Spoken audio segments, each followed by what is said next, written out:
Të nderuar shikues, ju përshëndes. Do të jemi së bashku në minutat e ditarit informativ, ku ndër të tjera do të ndiqni. Komisioni Parlamentar i Medias ka përzgjedhur 2 emra si kandidat për kreun e Këshillit Drejtues dhe 10 emrat për antarët e rinj, të cilët do t'i dërgohen Parlamentit për votim në seancë plenare. Julinda Karteri është zgjedhur si kryetare e komanduar e Bashkisë Tepelen. Ky vendim është marrë pas dorëheqjes së djeshme të kryetarit Tërmet Peçi, i cili do të jetë në listat për deputet në qarkun Gjirokastër në zgjedhjet e 11 majit. Pas investimeve të kryera nga qeveria qendrore dhe lokale në lagjen historike të qytetit të Përmetit, tashmë janë vetë banorët që me iniciativat e tyre po investojnë në banesa të vjetra për t'i kthyer në shërbim të turizmit. Lagja historike me arkitekturën e veçantë, kulinarin dhe mikpritjen e banorëve është një prej destinacioneve më të vizituara. Kujdesi për dhëmbët duhet të fillojë qysh në hapat e parë të jetës. Kjo është ajo me të cilën duhet të edukohen fëmijët në lidhje me shëndetin oral. Larja 2 herë në ditë e gojës dhe kontrollet e her pas hershme janë ato çka këshillohen nga mjekët stomatolog. Ju njohim tani më gjerësisht. Komisioni Parlamentar i Medias ka përzgjedhur 2 emra si kandidat për kreun e Këshillit Drejtues dhe 10 emrat për antarët e rinj, të cilët do t'i dërgohen Parlamentit për votim në seancë plenare. Komisioni Parlamentar i Medias ka përzgjedhur 2 emrat si kandidat për kreun e Këshillit Drejtues të Radio-Televizionit Shqiptar dhe 10 emrat për antarët e tij, të cilët do t'i dërgohen Parlamentit për votim në seancë plenare. Konkretisht, emrat e përzgjedhur për antarët e Këshillit Drejtues të Radio-Televizionit Shqiptar janë Petrit Beci, Raimonda Bulku, Osman Mula, Bujar Kapexhiu, Robert Budina, Eno Civici, Alket Braho, Lorenz Vangeli, Pano Gjigjo dhe Zamira Kita. Ndërsa kandidatët për kryetar të Këshillit Drejtues të Radio-Televizionit Shqiptar janë Helidona Liti dhe Fatjon Hoxhalli. Për gjatë 2 ditëve rresht, Komisioni Parlamentar i Medias zhvilloi seanca dëgjimore me të gjithë kandidatët e interesuar për të qenë pjesë e konkurimit për antar të Këshillit të Ri Drejtues të Radio-Televizionit Shqiptar dhe kreut të saj. Menjëherë pasi të merret vendimi, Julinda Karteri është zgjedhur si kryetare e komanduar e Bashkisë Tepelen. Ky vendim është marrë pas dorëheqjes së djeshme të kryetarit Tërmet Peçi, i cili do të jetë pjesë e listës për deputet në qarkun e Gjirokastrës në zgjedhjet e 11 majit. Këshilli i Bashkisë Tepelen është mbledhur këtë të mërkur, ku miratoi dorëheqjen e zotit Peçi dhe miratoi gjithashtu edhe zonjën Julinda Karteri si kryetare në ardhshme deri në vendosjen e kryetarit të ri. Nga sot, Bashkia e Tepelenës do të drejtohet nga në kryetarja Julinda Karteri, pasi kryetari më parshëm, zoti Tërmet Peçi, ka dorëzuar dorëheqjen institucionale, pasi do të jetë pjesë e kandidatëve të listave të 11 majit. Ditën e martë më datë 11, zoti Tërmet Peçi dorëzoi dorëheqjen pranë Këshillit Bashkiak, pasi do të kandidojë për deputet në zgjedhjet e 11 majit. Sot Këshilli i Bashkisë Tepelen vendosi që ky post deri në zgjedhjen e kryetarit të ri t'i kalojë nën kryetares Julinda Karteri. Duke qenë se kryetari i Bashkisë jep dorëheqjen për arsye se do të kandidojë për deputet, siç e dini, me kërkesë të tija kemi thirrur këtë mbledhje për t'u njohur me dorëheqjen e kryetarit dhe njëkohësisht për t'u zvendësuar me një nga kryetarët. Vendosja në këtë post e zonjës Julinda Karteri u miratua në unanimitet të plot nga të 12 antarët e Këshillit Bashkiak Tepelen. Pas investimeve të kryera nga qeveria qendrore dhe lokale në lagjen historike të Përmetit, tashmë janë vetë banorët që me iniciativat e tyre po investojnë në banesa të vjetra për t'i kthyer në shërbim të turizmit. Lagja historike me arkitekturën e veçantë, kulinarin dhe mikpritjen e banorëve është një prej destinacioneve më të vizituara. Lagja historike e qytetit të Përmetit e vendosur nën kuroren e gjelbër, me arkitekturën e veçantë të ndërtesave dhe rrugicat me kaldrëme, gjithnjë më tepër po ngjall interesin e banorëve për të investuar, sidomos në sektorin e turizmit. Banorët pohojnë se nga viti në vit, kjo lagje po krijon dhe forcon identitetin e saj, duke u shndërruar në një pikë tërheqëse për vizitorët vendas dhe të huaj. Kjo lagje ka qenë me gurë. Me vite, me shekull. Tani u transformua, e shtruan përsëri, është bërë një lagje e bukur, një lagje e pastër, portat janë bërë të gjitha një lloj uniforme, e mirëmban punëtorët e komunales, kemi një qytet të pastër, të bukur dhe të qetë. Edhe jemi shumë krenare që ka shumë vizitorë dhe vinë dhe u pëlqen shumë Përmeti. Me ushqime tradicionale, me çmimet janë të lira, edhe mikpritjen, u flasim, na flasim dhe kemi shumë respekt. Dikur kjo lagje ka qenë kështu si lagje e pa populluar, e pa kështu. Edhe u bën këto investime që ja s'ka nevojë të thuash më për duken vetë të gjitha. Këtu njerëz në Bear, sidomos edhe dimër, po Bear ka shumë lëvizje, vinë vizitorë. Tu neve për shembull në këtë lagje nuk na lejojnë të na bëjmë asnjë ndryshim. Siç është kështu shtëpia e vjetër, vetëm të rikonstruktojmë çatitu, këto muret gjerët. Vlera e shtuar është e kësaj e turizmit e të gjithë edhe këtyre pronave u rritet vlera me këto riparimet e rrugëve. Zhvillimi i turizmit po ndikon në ekonominë e zonës, duke rritur kërkesën për shërbime dhe biznese të lidhura me turizmin, si akomodimi, restorantet dhe artizanati vendas. Përveç hoteleve që janë hapur, kanë bërë dhe privat, hyrje private, se vinë shumë turista. Po vazhdojmë me këtë ritëm që ashtu ja vlen me fjalë të bësh dhe arzime kështu. Me këto, sidomos këto 2 vitet e fundit, ka pasur shumë lëvizje kështu. Dhe unë këtë për shembull do ta mendoj që ta bëj me si ato banesat e para që janë që tamam Përmet e vjetër, me fjalë kështu. Shumica të punësuar këtu ka plot të punësuar të gjitha këto hotelet e shtëpit, me fjalë shtëpi tradicionale përmetare. Ka qenë një emigracion dhe kanë krijuar këto bujtinat e këto gjërat. Ka që merren me zanat, aty lart me artizanat. Përmeti është si punë verës dhe rakis, që sa me vjetër tjetë, aq me mirë bet.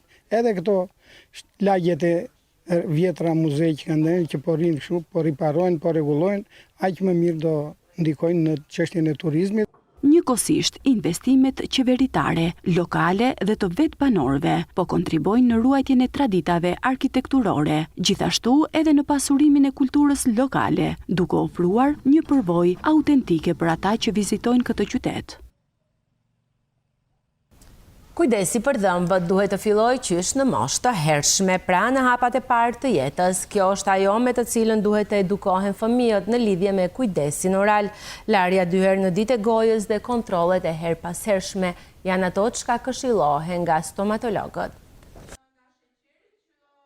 Në kuadër të ditës ndërkombëtare të stomatologut dhe asaj të shëndetit oral, Qendra për hapje dhe dialog organizoi një takim ndërgjegjësues me nxënës të shkollës së Dervicianit. Përmes bisedës me dentisten, fëmijët mësuan më shumë rreth kujdesit që duhet të tregojnë për të patur dhëmbë të shëndetshëm. Mësuam sot që dhëmbët duhet t'i lajmë gjithmonë, duhet t'i pastrojmë 2 herë ditës, duhet të vemi 2 herë në vit te dentisti, që të na shikojë dhëmbët, që po i kemi të pastër, të fisë. Ti në fakt sa i zbaton këto rregulla? I zbatoj.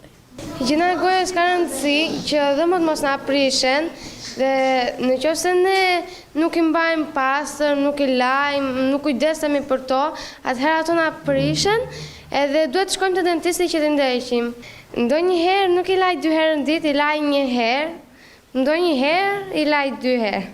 Stomatologja Armadela Tena tha se është rritur ndjeshëm niveli i ndërgjegjësimit të prindërve për t'i mbajtur fëmijët në kontroll të vazhdueshëm për sa i përket shëndetit të gojës. Sipas saj, janë prindrit ata që duhet të edukojnë fëmijët që në moshën 2-3 vjeçare për rëndësinë që ka larja e rregullt e gojës, por edhe vizita të paktën 2 herë në vit te dentisti.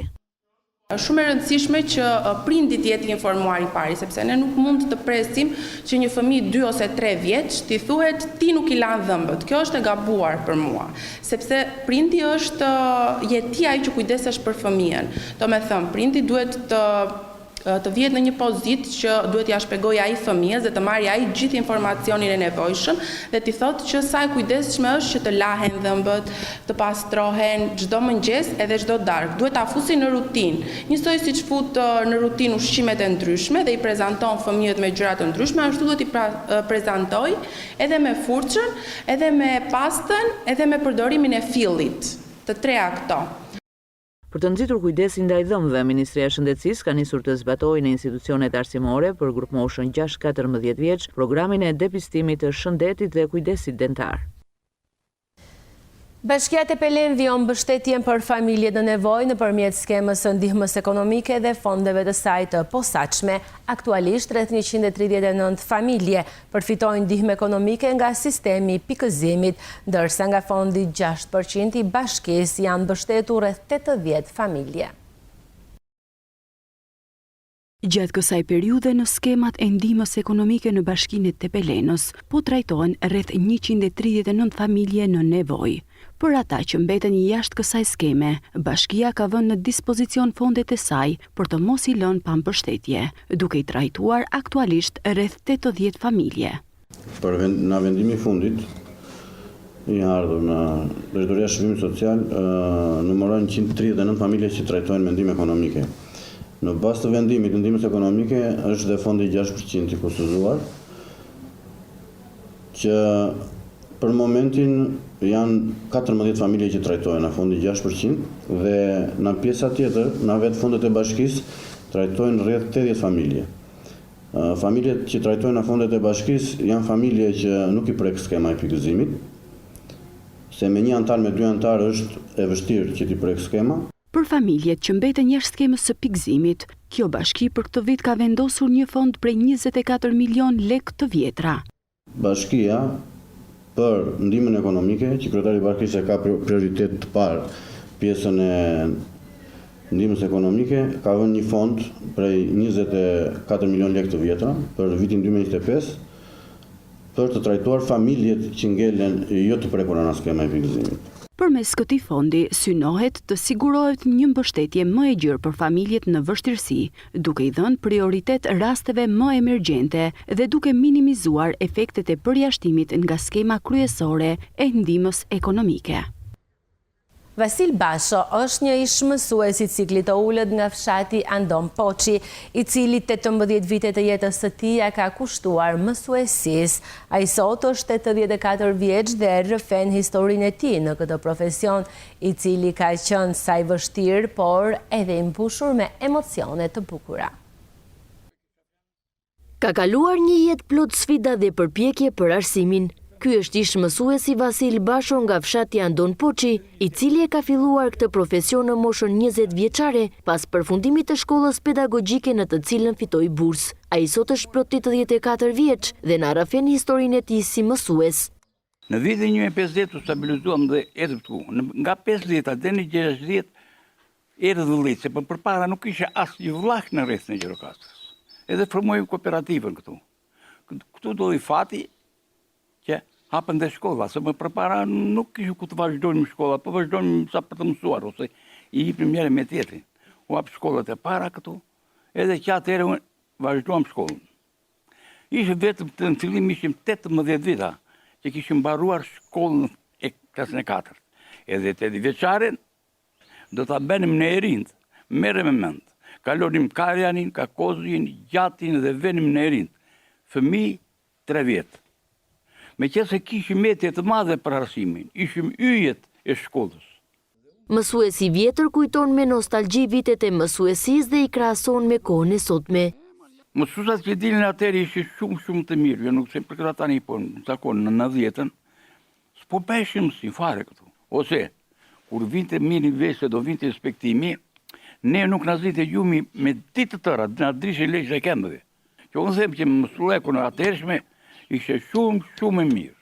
Mësuesat që kishim ne në pedagogjike të gjithë mbaruar jashtë shtetit, në Bullgari, në Poloni, në Rusi, njerëz me kulturë të gjerë, edhe të rregullt.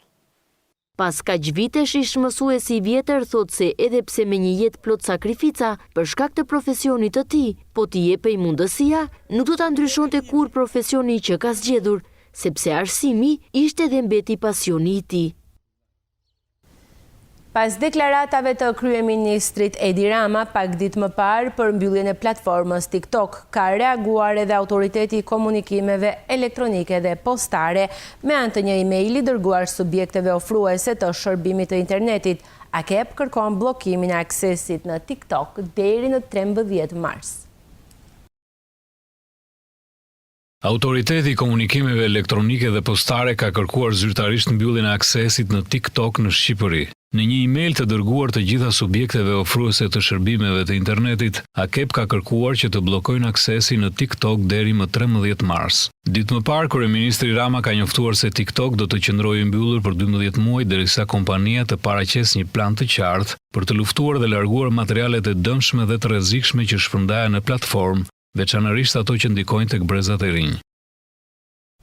Edhe pse ka kaluar pothuajse një vit nga afati planifikuar për përfundimin e parkut të Shatërvanit në Sarand, kjo hapësirë nuk është dorëzuar ende qytetarëve.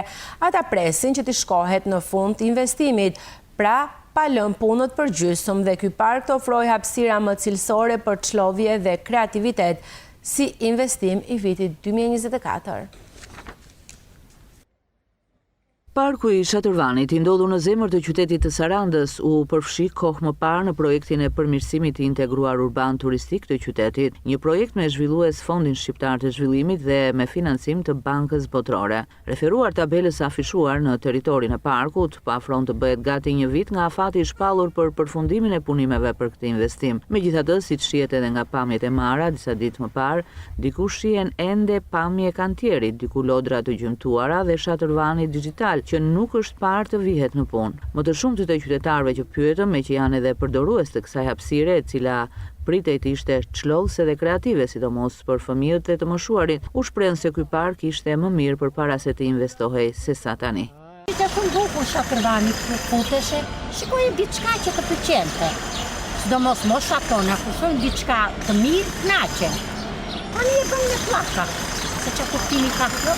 Për mendimin tim jo.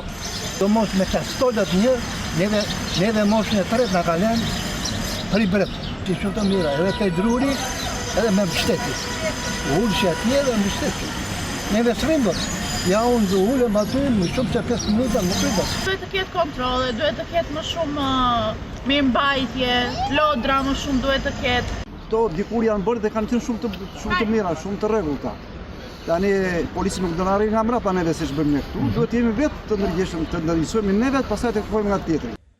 Qytetarët presin që t'i shkohet në fund investimit pa lënë punët për gjysmë dhe ky park të ofrojë hapësira më cilësore për çlodhje dhe kreativitet si investimi i vitit 2024. Nuk është e tepër të kërkohet që paralelisht me mbylljen e punimeve që kanë dalë, me gati një vit jashtë afatit të planifikuar të ushtrohet edhe kontroll mbi keqpërdorues të aseteve të parkut, të cilat janë dëmtuar ende pa u vënë. Projekti i përmirësimit të integruar urban turistik të Sarandës ka një vlerë prej më shumë se 698 milion lek.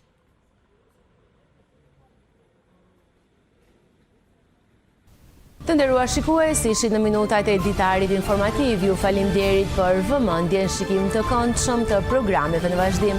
Bashkë Minuta Kofshi.